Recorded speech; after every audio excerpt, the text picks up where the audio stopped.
Sallallahu ala Muhammad Sallallahu alaihi wasallam.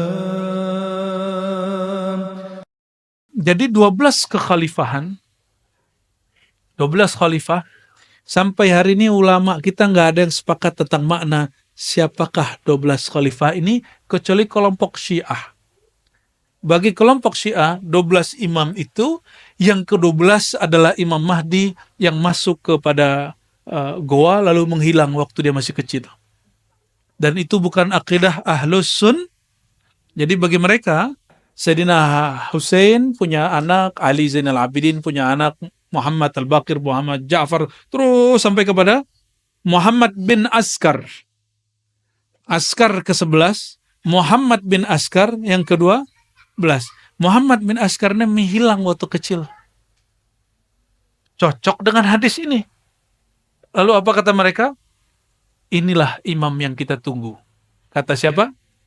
Kelompok Syiah. Ajaran Ahlus Sunnah tidak meyakini 12 imam versi. Kenapa? Banyak dalilnya. Yang pertama, 12, yang 11 itu tidak pernah memimpin suatu pemerintahan pun. Sayyidina Hussein memimpin pemerintahan enggak?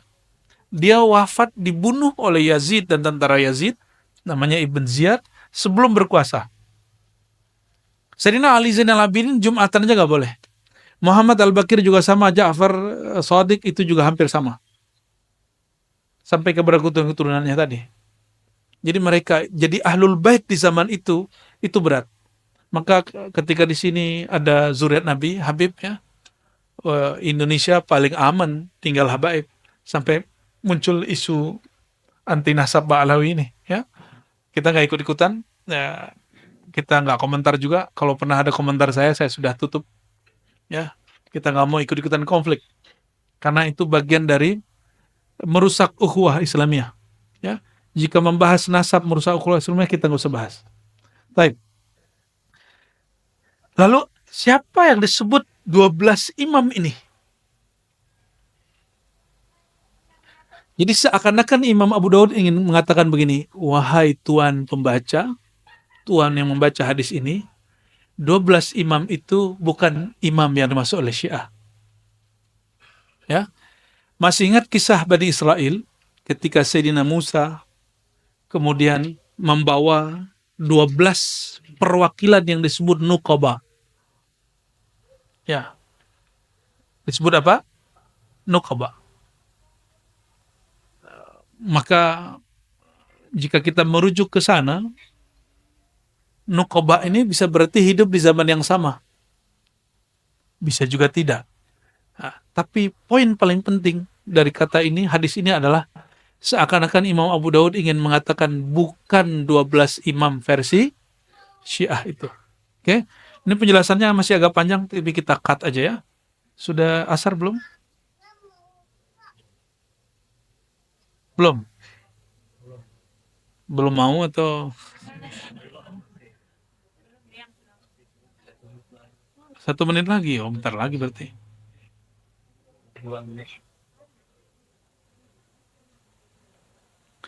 Hadis berikutnya sama.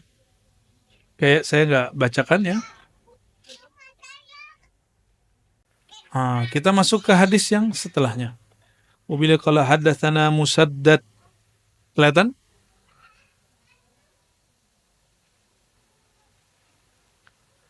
Disampaikan oleh guru kami Musaddad. Musaddad ini namanya lucu, Musaddad bin Musarhad. Ya. Musaddad bin Musarhad begitu namanya, sampai ada candaan oleh hadis. Nama Musaddad kalau dibaca bin Musarhad, bin, dan itu semuanya bikin pusing orang Arab. Kata orang Arab, itu kalau ada yang kesurupan langsung sembuh. Jadi ahli hadis itu suka nyandain sesama ahli hadis. Dia ini ya. An Umar bin Ubaid haddatsahum ha ini berarti gurunya ada 2 atau lebih dari 2 ya. Sana qala hadatsana Muhammad al-Ala qala hadatsana Abu Bakar yakni bin Ayyash wa sana Musaddad. Kembali ke Musaddad.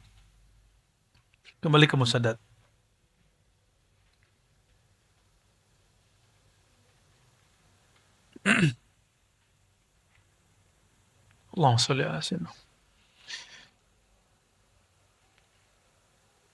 Kata Musaddad dari Yahya, dari Sufyan, kata Ahmad dari Ubaidullah bin Musa, dari Zaidah, begitu juga kata Ahmad Ibrahim dari Ubaidullah bin Musa, an Fitr, ya. Ubaidullah bin Musa ini dituduh Syiah oleh imam seperti Yahya bin Ma'in, tapi oleh Imam Ahmad dianggap oleh Imam Bukhari dianggap thiqah, ya. Kita nggak akan membahas itu, tapi bahwa ada orang yang tertuduh Syiah di sini satu dua ada, ya. Kulluhum an Asim an Zir an Abdullah an Nabi sallallahu alaihi wasallam, dari Abdullah bin Mas'ud, maksudnya Abdullah di sini adalah Abdullah bin Mas'ud. Qala, nah perhatikan ini hadis Al-Mahdi yang paling penting untuk bab limit waktu. Lau lam yabqa, seandainya tidak tersisa, seandainya tidak dapat fisiknya teks, ada? Dapat? Nggak dapat? Oh, ngopi sendiri? Oke, emang wajar sih, karena daurahnya gratis. Ya, alhamdulillah. Ya, karena saya dapat ilmu ini gratis, jadi saya ingin mengajarkannya gratis. Ya. Semoga Allah memberkahi kami yang hadir, yang mengajarnya, kami yang nobel. Laulam yabqa, seandainya tidak tersisa minat dunia, dari waktu yang ada di dunia, kecuali yaum, satu hari saja, la tawwalallahu dzalika, sungguh Allah akan memanjangkan hari itu, dzalikal yaum, hatta yub'atsa, atau yab'atsallahu, sampai Allah membangkitkan seseorang, mengutus seseorang, minni, dari aku, dari aku, semua alam dariku, al-alam minni, semua alam dariku, semua kita dari nur Nabi Muhammad SAW. Berarti lafaz pertama, siapa aja mungkin jadi Imam Mahdi. Tapi untungnya ada lafaz keduanya, au min ahli baiti, dari ahlu baitku, dari keturunan ahlu bait. Ahlu artinya keluarga, bait rumah tangga Rasulullah SAW.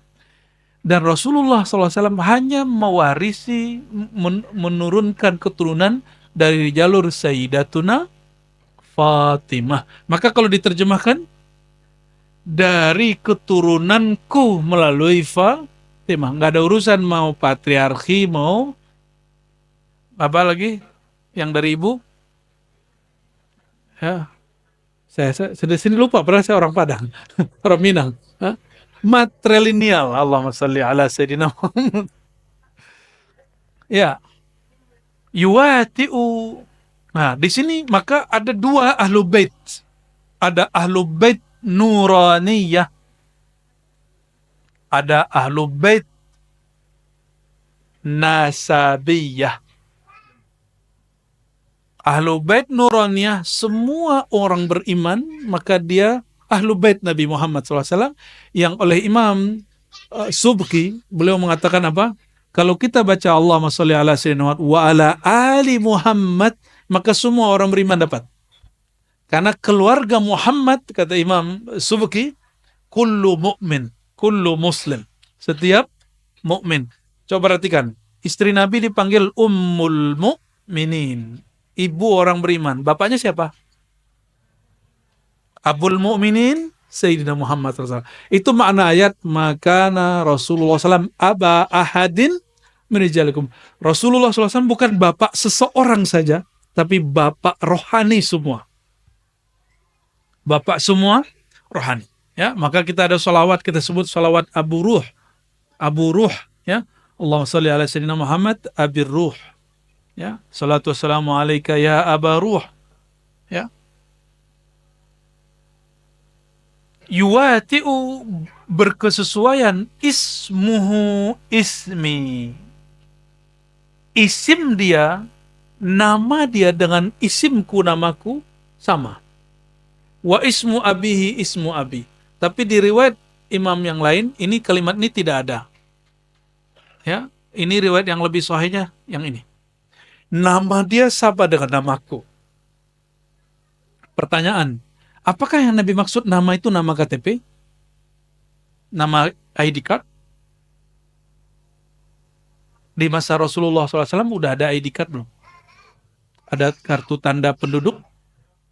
Ada masuk ke daftar, Dukcapil yang di pemerintah?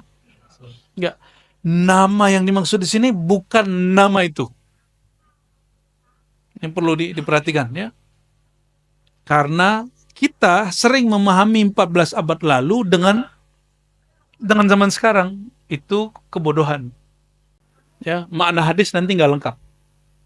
Nama apa yang dimaksud? Nah, yang paling bagus menjelaskan tentang makna nama itu Al-Imam Bajuri dalam Hasyiah Aqidahnya. Apa makna nama? Nah, jadi si nama ini ada makna.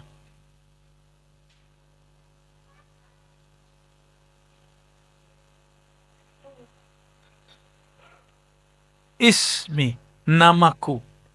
Dari kata ism. Bismillah, dengan nama Allah.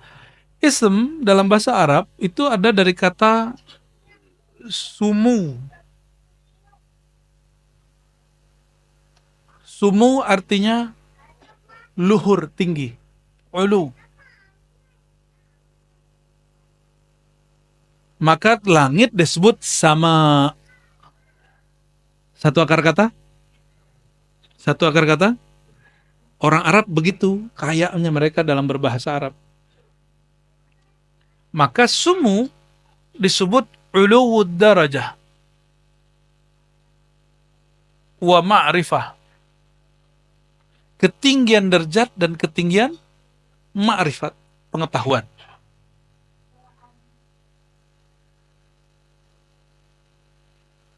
Berarti Imam Mahdi doktor dong. Ya, karena derajatnya tinggi dan ilmunya tinggi. Oh, bukan. Rumus awal apa tadi? Kemahdian itu mengenalnya bukan lewat gelar intelektual, tapi melalui spiritual, rohani. Ya. Makna kedua daripada ism, kalau ini tinggi,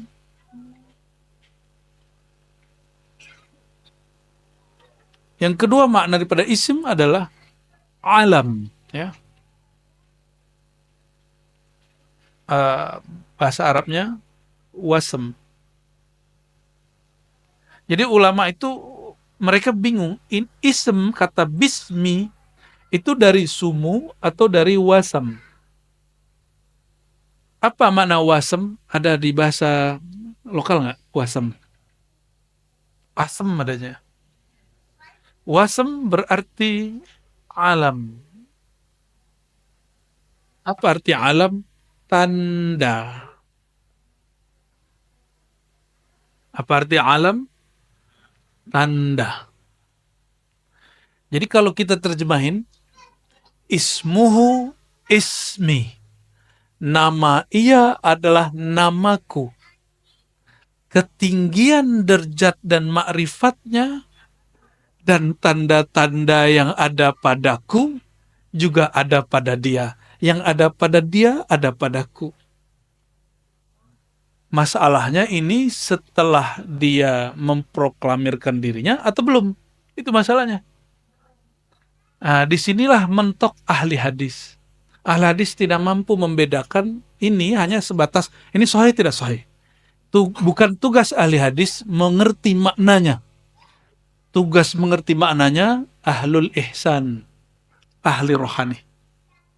Ya. Ini derajat. Derajat apa yang tinggi di situ? Derajat rohani. Tanda apa di situ? Ini tanda ahli hadis masih kurang connect.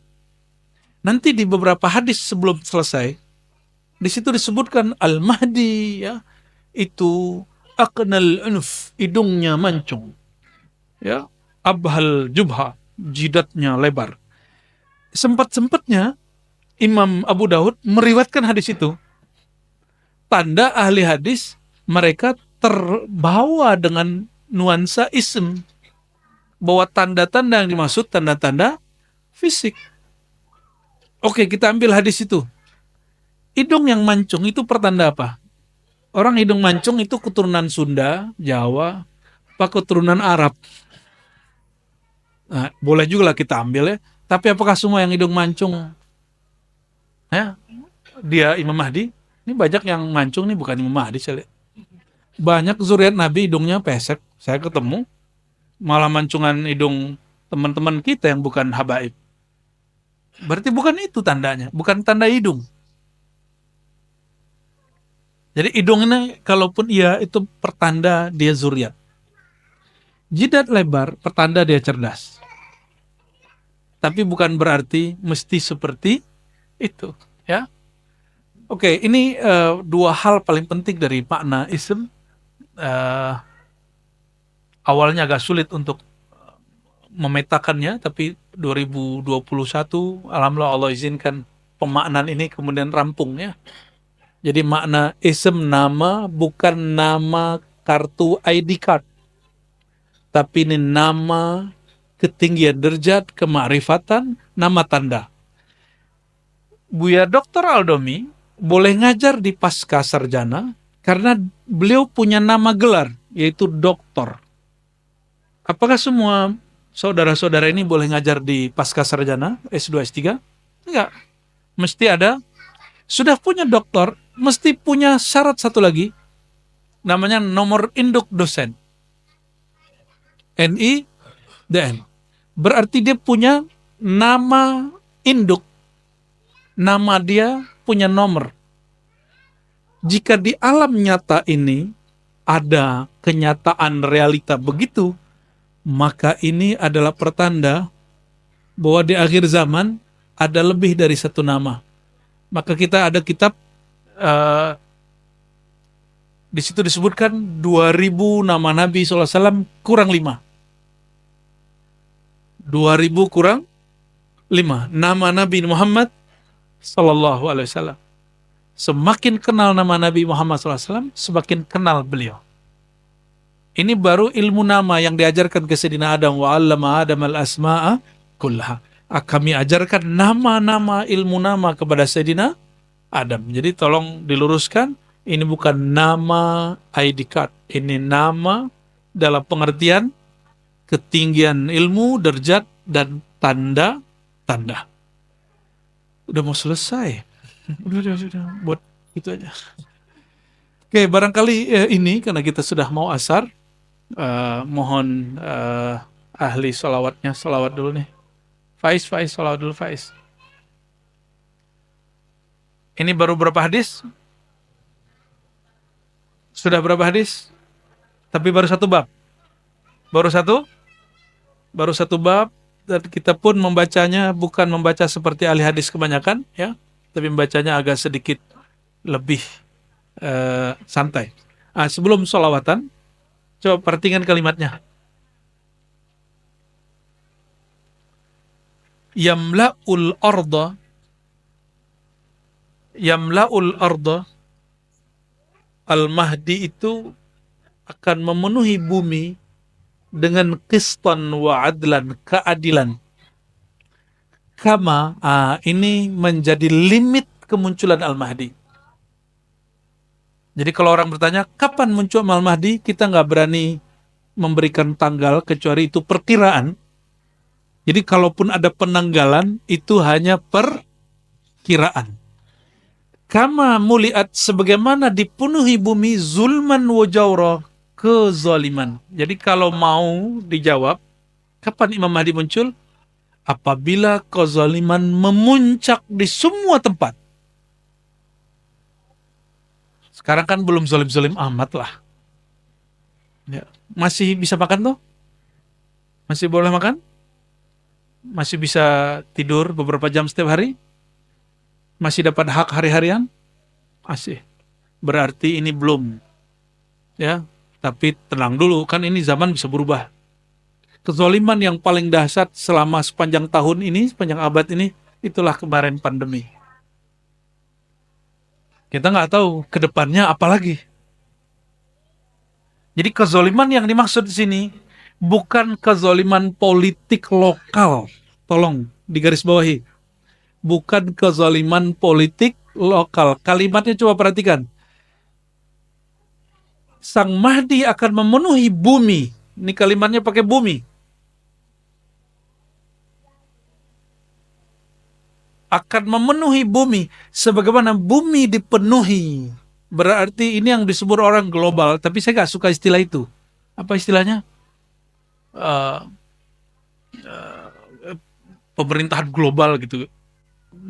Saya nggak suka istilah itu. Kita gunakan istilah baginda Nabi Muhammad SAW. Apabila bumi telah dipenuhi, seluruh bumi dipenuhi oleh kezoliman. Dan kezoliman yang paling parah itu nanti ketika Dajjal 3 tahun berturut-turut menyebar virus dan krisis di muka bumi. Maka nanti tidak ada hujan, orang kelaparan di mana-mana. Jadi itu kezoliman global kalau boleh disebut. Bukan kezoliman Soeharto, SBY dan Jokowi, bukan ya. Ini masih gagal fokus ini. Hadis-hadisnya dibawain ke bab politik. Kalau di Malaysia kezoliman Anwar Ibrahim gitu enggak ada urusan. Ini enggak ada urusan begitu. Kezoliman Salman, Raja Salman dan MBS, Muhammad bin Salman, ya salam ya akhi, bukan itu. Ini kezoliman munculnya dari orang yang paling zalim, yaitu Dajjal. Bukan kezoliman politik lokal. Ini kalau orang nggak ngerti bab kolbu, dia akan maksain, enggak, ini zamannya nih. Ya, maka sekarang di Indonesia sudah banyak Dajjal. Kalau begitu bentar lagi Imam Mahdi keluar juga dong. Ya, gampang bener. Ya, seharusnya dari kemarin tuh 2020 seharusnya keluar udah. Ya. Oke. Ini kalimat paling penting di hadis ini. La tazhab aw la tanqadi dunya hatta yamlikal Arab rajulun min ahli baiti wa artinya sama berdasarkan hadis ini, dan hadis ini hasan. Ya, hadis ini apa? Jadi ada sahih, hasan, dhaif, dan dia di tengah-tengah. Dia di tengah-tengah. Oke, saya tanya lagi. Ini kezaliman lokal, nasional, atau global? Maka pelaku kezalimannya itu politik partisan atau politik global. Global. Ya, jadi jangan terjebak dan dimainkan perasaannya oleh perbedaan antara partai politik yang ada di dalam negeri. Paham? Jadi kita nggak usah kemudian tengkar sama partai yang beda-beda. Udah biarin aja. Jalan. Ini nikmat dari Allah Subhanahu wa Ta'ala. Gimana? Sudah mulai capek? Sudah mulai lelah hayati? Saya yang lelah. Baik, karena kita mau sholat ya, silakan siap-siap. Syukur-syukur masih wudhu, langsung ke ini sholatnya nanti diatur gimananya oleh panitia. Kita minta sholawat pendek sekitar 3 menit. Tafadhal Faiz. Assalamualaikum warahmatullahi wabarakatuh.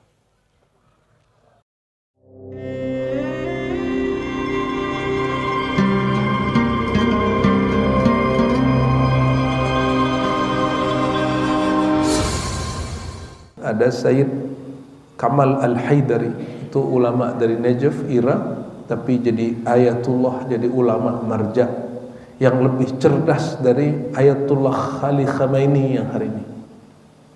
Ya, kalau keilmuan mungkin dia termasuk mujtahid dan mujaddid di kalangan Syiah. Sayyidina Ali mengalahkan Sayyidah Aisyah. Lalu di riwayat yang di Ahlus Sunnah pakai, Sayyidah Aisyah dijaga oleh Sayyidina Ali, disuruh balik ke, kan dulu nggak ada cadar, adanya tabir. Bagaimana mungkin panglima perang memimpin perang di balik tabir? Itu pasti kalah. Pasti kalah. Sayyidina Ali matanya melek. Maka dihantarkan baik-baik, dikawal baik-baik Ibunda Aisyah pulang ke rumahnya oleh Sayyidina Ali. Itu Muawiyah. Muawiyah ini siapa sih? Ya, gubernur yang diangkat Utsman, tidak mau turun. Kenapa? Bagi Muawiyah, perang Aisyah Ali belum selesai. Sayyidina Ali bawa pasukan ribuan untuk menyerang Muawiyah. Dulu itu kalau perang ada tempat perang, Pak, nggak asal-asal perang. Ini kalau Israel tuh ngancurin Gaza itu itu gila itu. Itu punya saudara namanya Muawiyah. Berarti Muawiyah ini siapa Nabi? Siapanya Nabi? Ipar Sayyidina Muhammad SAW. Jadi konflik sahabat itu konflik keluarga besar Sayyidina Muhammad SAW. Namanya raja, ada intelnya dan ada intil-intilannya. Ternyata itu ada intelnya. Sampai di satu padang namanya Karbala, itu rombongan Sayyidina Husain yang dijanjikan sudah ada yang membaiat dia di Kufah, dibabat habis oleh panglima, saya nggak boleh sebut Ubaid bin Ziyad. Ubaidullah atau Ubaid bin Ziyad ini dia punya tentara khusus menyergap Sayyidina Husain dan keluarganya, itu mati dipenggal, kepalanya ditanam di mana, tubuhnya ditanam di mana. Konon yang sekarang di Mesir itu kepalanya, Pak. Maka di Mesir ada makam Husain. Kira kalau ada kakek tahu cucunya dibunuh gitu, sedih kan? Yang paling sedih Sayyidina Muhammad SAW. Jadi kesedihan meninggal Husain itu bukan masalah Syiah dan Sunni. Itu masalah Bapak punya sisi kemanusiaan atau tidak. Sallallahu ala Muhammad sallallahu alaihi wasallam. Jadi kita ingin bawakan topik atau tajuknya Ahlul Bait dan Ahlus Sunnah, ya. Ahlul Bait dan Ahlus Sunnah. Sejauh apa hubungan keluarga Sayyidina Muhammad sallallahu alaihi wasallam dan kisah yang terjadi pada tragedi Karbala 10 Muharram dengan akidah Ahlus Sunnah, pandangan ulama Ahlus Sunnah. Sebelum jauh-jauh hari kita bahas itu, kita bacakan hadis-hadis yang sahih dulu tentang Ahlul Bait, ya. Dalam Jami' Tirmidzi, Imam Tirmidzi murid terbaik Imam Bukhari, sehingga Bukhari pun ngambil beberapa hadis kepadanya. Apa kata Nabi SAW ketika Sayyidina Al-Hasan dan Husain sedang main-main? Kata beliau, hadani sayyida syababil jannah. Ini hadis sahih. Dua pemuda ini, Hasan dan Husain, cucuku ini, adalah penghulu pemimpin pemuda-pemuda surga. Saya mau tanya, Pak, di surga ada ortua nggak?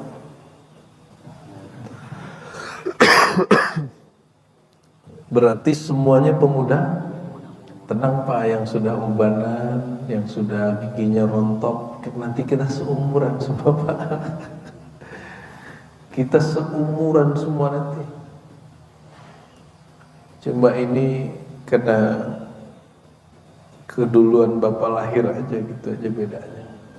Kalau tugas kan sama, liya'budun, untuk mengenal Allah Subhanahu wa ta'ala. Dan ini kabar dari Nabi SAW, kabarnya sahih, bahwa pemimpin surga langsung Sayyidina Hasan, Sayyidina Husain. Bahas hadis ini bukan hadis Syiah. Kita ini Ahlus Sunnah. Tapi hadis yang sama juga dipakai oleh orang Syiah. Itu sebabnya saya sering sampaikan, seandainya saja orang-orang Syiah tidak menghujat sahabat-sahabat Nabi, maka perbedaan kita dan mereka sedikit sekali. Sedikit sekali. Yang di Iran hari ini itu Syiah namanya Ithna Asyariyah. Ithna dua, Asyariyah 12 imam. 12 imam itu bagi ahli sunnah imam sunnah, tapi bagi mereka imam Syiah. Paham maksudnya? Jadi 12 imam itu diperebutkan antara dua teolog ini, dua aliran akidah ini. Dan mereka memang zuriat dari nasab yang tahir, yang suci, nasab Sayyidina Al-Husain, ya. Sayyidina Al-Husain dan Hasan ini ada perbedaan. Husain ini adiknya. Husain itu Hasan kecil, jadi Hasan Husain. Husain bahasa Arab artinya orang yang tampan dan dia lebih kecil dari Hasan. Husain tasghir Hasan, ya. Lahir dari rahim perempuan paling mulia di alam semesta, Sayyidah Fatimah Az-Zahra. Sayyidah Fatimah Az-Zahra itu menyimpan semua asrar Nabi Muhammad SAW. Ini ada satu Syiah Ghulat, bukan Syiah 12 ini. Syiah Ghulat ini juga dianggap kafir oleh Syiah yang ada di Iran hari ini. Jadi Syiah yang di Iran hari ini itu sudah Syiah paling moderat, Pak. Karena sudah Syiah yang kacau-kacau itu sudah rontok-rontok. Sisalah Syiah yang hari ini. Makanya mereka sama ulama Azhar ketemu, sama ulama Yaman sama ulama Suriah ketemu, berijtima, ya, berjumpa.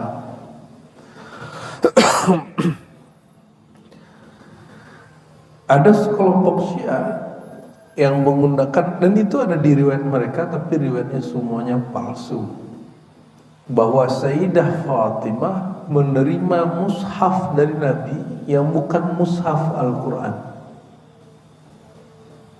Kita langsung konfirmasi ke ulama-ulama Syiah itu, baik langsung ataupun tidak langsung, dari kitabnya ataupun bertanya, itu maksud riwayatnya apa? Kalian meyakini ada Quran selain Quran yang ada hari ini?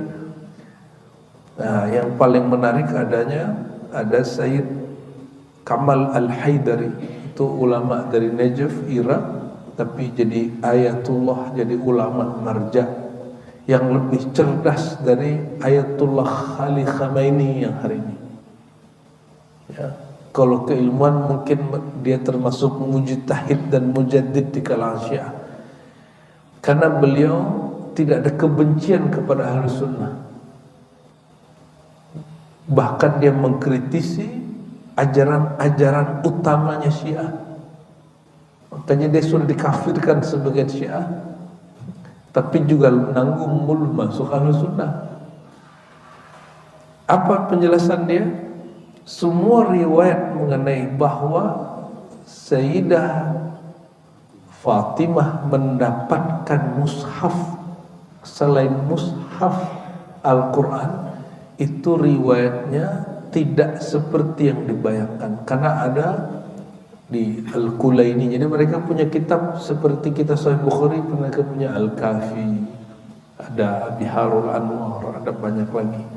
Di salah satu riwayat yang dia kemudian sitir di situ, ternyata yang disebut mushaf di situ bukan mushaf Quran, tapi ada beberapa amanat-amanat Rasulullah tentang akhir zaman, yang kisahnya, penjelasannya sangat tebal, sangat panjang, lebih tebal dari Quran yang dikumpulkan Sayyidina Utsman radhiyallahu taala anhu. Jadi isinya apa? Mushaf Fatimah itu bukan Quran, tapi lembaran tentang kejadian akhir zaman. Mulai dari meninggal beliau sampai nanti Imam Mahdi. Siapa yang mati, siapa yang hidup, kejadian ini, kejadian itu, termasuk kematian tragis pada cucu beliau Sayyidina Al-Husain. Satu kali Sayyidina Muhammad SAW dalam hadis Imam Ahlus Sunnah, kitab Musnad Ahmad, Imam Ahmad bin Hanbal, murid Imam Syafi'i, guru Imam Bukhari, punya kitab judulnya apa? Musnad. Musnad itu hadis yang diriwayatkan, dikompilasi, dikumpulkan berdasarkan nama sahabat. Abu Bakar, kumpulan hadis Abu Bakar. Saya sangat merekomendasikan Bapak Ibu punya kitab ini, itu tebal segini tebalnya. Jadi Bapak Ibu ini kalau mau cari hadis Abu Bakar apa aja, ntar tinggal lihat Musnad Abu Bakar. Umar apa aja nanti Musnad. Nanti sampai kepada Utsman, Ali, Hasan, Hussein, nanti ketemu ya.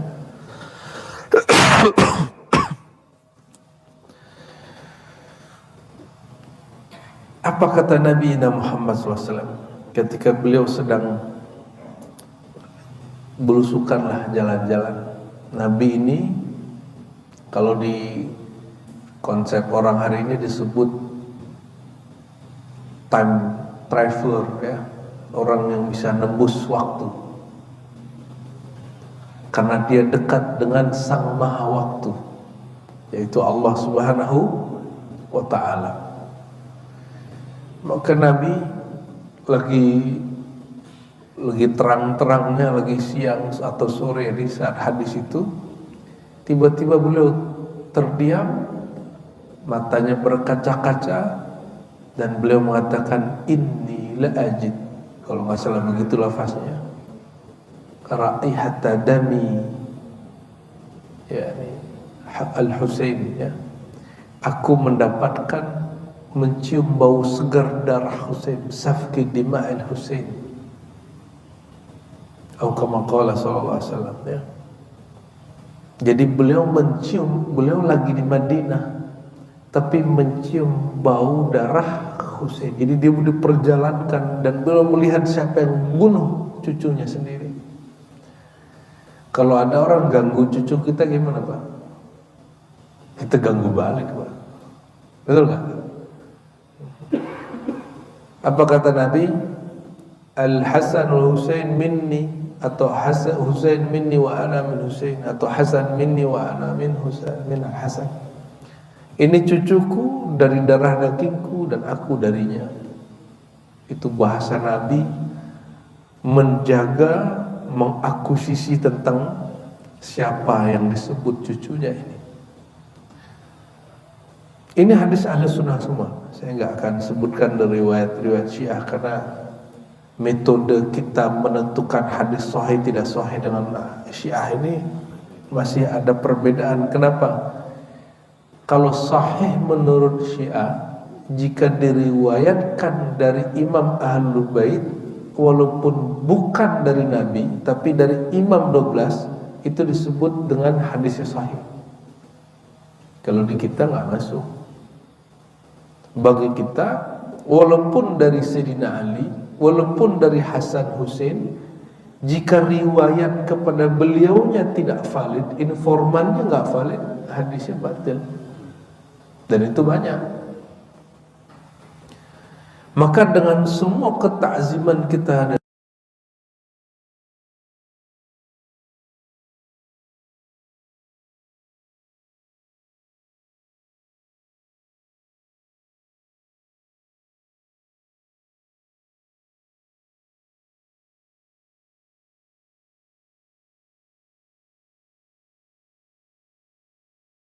fisik, sahabat bertengkar Pak. Ini pertengkaran pertama terhebat di kalangan orang-orang yang dijamin masuk surga. Pecahlah dua partai, partai Muhajirin, Ansar. Orang Ansar sudah pilih pemimpinnya, amirnya. Apa kata orang Ansar? Hei Muhajirin, kali ini pendatang, kira-kira begitu. Kami pribumi, minna amir wa minkum amir. Kami punya pemimpin, kalian boleh pilih pemimpin sendiri.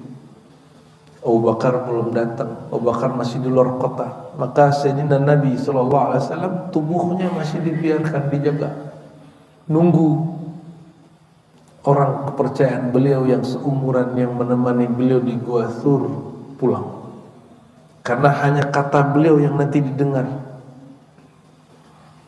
Pulang, beliau kemudian masuk ke tempat ke hujrah Nabi Muhammad SAW, yaitu hujrah Aisyah, dan mencium kening beliau. Ini sunnah, kalau ada orang meninggal, orang dekat kita, kita cium keningnya. Jangan takut, Pak. Yang ditakuti itu orang hidup. Mencium orang hidup baru kita takut. Mencium kening orang meninggal itu sunnah, kalau itu masih orang dekat, ya.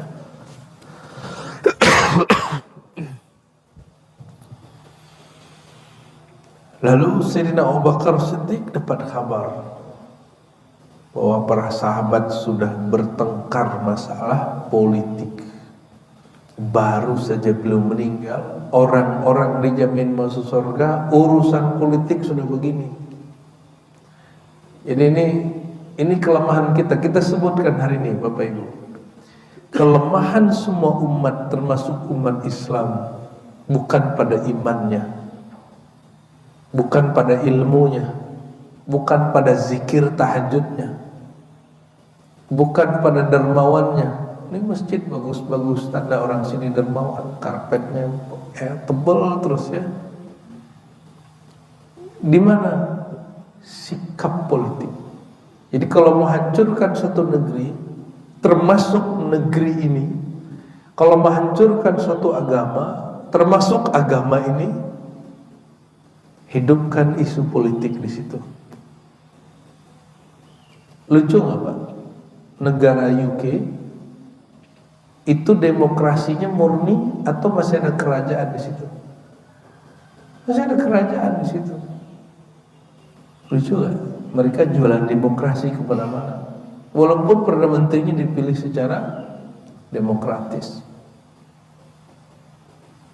Maka kalau ada anak-anak muda hari ini mengejek Kesultanan Jogja, Solo, Banten, Cirebon, atau yang ada di Palembang, atau yang di Sumatera, atau yang di Pontianak, yang di Kutai, yang di Sulawesi, dimanapun, saya akan mentertawakan dia. Anda ini korban, enggak dijajah secara fisik, tapi dijajah secara ideologi politik. Yang paling lama menguasai Nusantara ini bukan Belanda sebenarnya.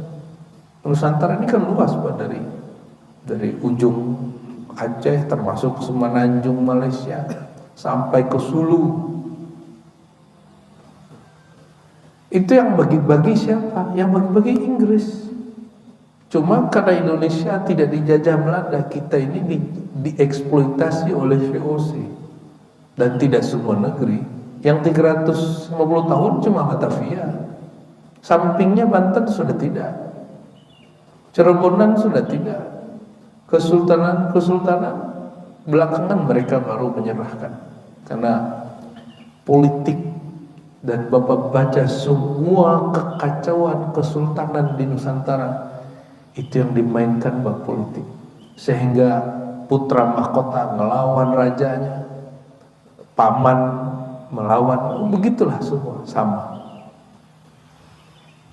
Jadi kalau ada yang ngejek sistem monarki yang ada di negeri ini, dia korban. Ya, itu korban. Kita nggak pro juga monarki, Pak. Tapi itu bagian dari kearifan yang ada di negeri ini. Oh, di kita juga ada kok kerajaan-kerajaan. Itu kan sesuai dengan sejarah yang ada. Ya. Lalu yang betul-betul demokrasi mana, Pak? US. Pernahkah US punya presiden perempuan? Pernah nggak? Sampai hari ini mereka masih rasis sama orang kulit hitam dan orang Latin. Demokrasi apa? Mereka jualan toleransi, tapi mereka toleransinya enggak. Ya, jadi mohon maaf. Al-Quran mengajarkan toleransi yang lebih kuat. Ya, bacalah surat Al-Hujurat. Ya. Itu boleh disebut Ummul Muamalat. Jadi kalau orang tanya induk kaidah bermuamalah, berinteraksi kepada sesama makhluk di dalam Al-Quran, itu adanya di surat Al-Muamalat. Apa di surat? ya, Al-Hujurat, ya. Boleh juga disebut Ummul Muamalat, ya, wallahu a'lam bishawab. Lalu Sayyidina Muhammad sallallahu alaihi wasallam, ya, barulah ditanam. Di mana ditanamnya? Beliau waktu hidup pernah mengatakan, al-anbiya dufinu haitsu ma matu. Para nabi itu ditanam, dikuburkan di mana mereka berpulang. Maka di mana beliau berpulang menghembuskan nafas terakhir? Di kamar Sayyidah Aisyah.